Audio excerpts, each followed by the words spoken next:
Tatrap. Diego Bandido. Go Diego! Go Diego! Go Diego!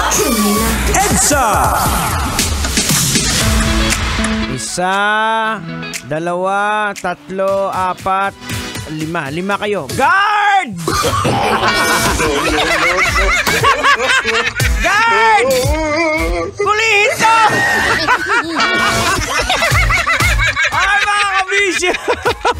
Magandang magandang gabi na pala, pambihira. Oras natin mga kabisyo sa buong Kapulan. We got 30 minutes makalipas sa oras ng alas 6 ng gabi. Siyempre, ito pa rin kasama niyo pa rin po, abang lingkod po ninyo, Diego Bandido Tanghenyo, dito sa programang EDSA. At siyempre mga kabisyo, eto na. Pag-usapan na natin to. Alam ko, kanina ka pa nag-aantay ng lologika natin. O eto, pag-usapan na natin to. Viral video. Pagtatalo ng isang may-ari ng bahay na pinutulan ng kuryente. Oh no! Galit na galit ang pinutulan ng kuryente kasi bakit hindi daw sila sinabihan na puputulan sila? No. Malooy ka! Sabi naman ng pumutol, 3 buwan na silang hindi nagbabayad pero dapat daw nagpaalam sila bago mamutol kasi marami silang gamit. At mahal daw yung mga gamit nila. Magkano lang naman daw yung kuryente? Ang bihira. Pero sa totoo lang mga kabisyo, ako parang duda na ako sa mga video na ganyan eh. Parang kung minsan gumagawa nila ng mga ganyan for the content na lang eh. Well, for the sake of argument mga kabisyo, sabihin natin totoo nga nangyari. Logica na natin, Tang. Ay, sige. Huwag mo nang patagalin yan. Banatan mo sa likuran. Logica na yan. Logika na yan! Logika na yan! Alright mga kabisyo, logica na yan. Anong leksyon ang ating mapupulot? Anong aral ang ating madudukot? Boards! Kailangan pa bang i-memorize yan? Basic na eksena ang mga ganito. Kung sino pa ang mali, siya pa ang galit! Pambihira. Parang ikaw, Boards, di ba? Pag sinita ka ng misis mo, kung sino yung kachat mo, nagagalit ka kaagad. Tinatanong ka lang naman sino yung kausap mo, Han. Bakit mo ako pinapakilaman? Ang bihira naman, no? Basic din talagang tayong mga tao, ano, na lagi nating iniisip yung mga sarili natin. Kaya kahit tayo yung may mali, di ba?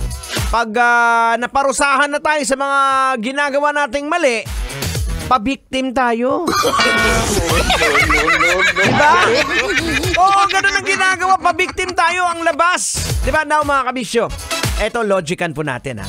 May mga iba't ibang dahilan po kung bakit nagagalit ang mga tao kahit na sila pa ang may kasalanan. Tulad ng hindi ng pagbayad ng kuryente. Maaring dahil po sa kahihiyan. Ayan. Pagpapasa ng sisi sa iba. Pwedeng stress, pagiging defensive, o kawalan ng pag-unawa. At kadalasan, hindi marunong tumanggap ng pagkakamali ang ibang tao at pipiliing isisi sa iba ang kanilang problema para hindi nila maramdaman ang bigat ng kanilang mga pagkukulang. Ang stress at pressure boards, kuminsan, sa mga problema sa buhay, ito yung nagiging dahilan o sanhi ng pagiging irritable at mabilis magalit. Mahalaga po na mahaba ang pasensya at pag-intindi sa mga ganitong sitwasyon at sa mga ganitong tao. Pero ikaw, Boards, ito, i-real talk na kita. Ikaw, Boards, huwag mong idadahilan yung stress mo sa trabaho sa pambababae mo. Yung tinatanong ka ng misis mo kung sino yung kasama mo pag-uwi, bigla ka nalang magagalit. Yung bihira naman, oh. O bakit, Tang? Bakit siya nagagalit? Ay, kailangan pa bang i-memorize yan? Basic. Siyempre, dahil guilty. Tatanungin ka lang ng asawa mo, Han, sino kasama mo pag-uwi? Sasabihin mo kagad, O bakit ba? Isipin mo naman, may babae na naman ako. Wala namang ginagawa. Pagod na nga ako sa trabaho. Tapos aakusahan mo pa ako. Oh, tinatanong ka lang naman kung sino ang kasama mo pa uwi eh. Bakit mo sinabing may babae ka?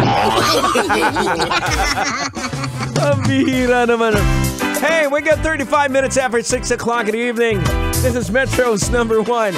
We are 90.7 Love Radio. Kailangan pa bang i-memorize yan? Basic! Kailangan pa bang i-memorize yan? Love Radio. Basic!